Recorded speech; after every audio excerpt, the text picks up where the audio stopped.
आज आपण बघणार आहोत माझ्या कोकणातील गावाच्या चिरेचं बांधकाम असलेल्या गोल आणि चौकोनी विहिरीचं सौंदर्य माझ्या नजरेतून.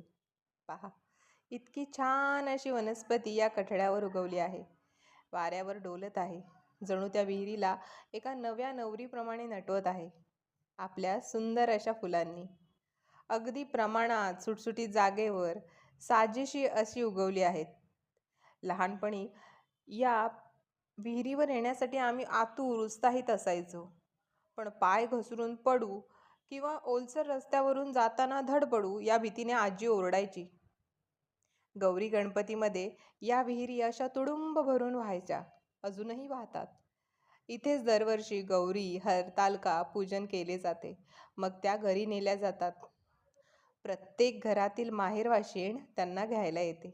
पाहताय ना, किती निळशार असं पाणी आहे आणि किती वर आलेलं आहे. ही आहे आमची छोटूशी विहीर. यात आम्ही काढण्याने पाणी काढून भरायचो आणि बेडकासारखं डुबुक डुबुक उड्या मारायचो. खूप वेळ खेळायचो. खरं तर ही गुरांना पाणी पाजण्यासाठी बांधलेली. आम्ही समजायचो ही आमच्यासाठीच आहे.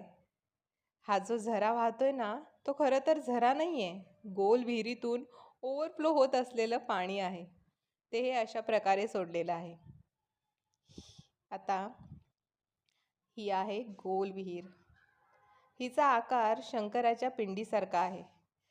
इथूनच गौरी हरतालिका पूजा करून नेतात.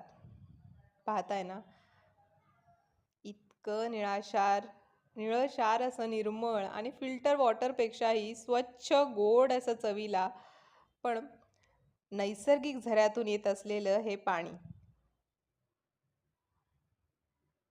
या विहिरीच्या बाजूलाच सुंदर अशी झाडी आहे आणि हे टेकडीवर असलेलं आमचं दत्त मंदिर.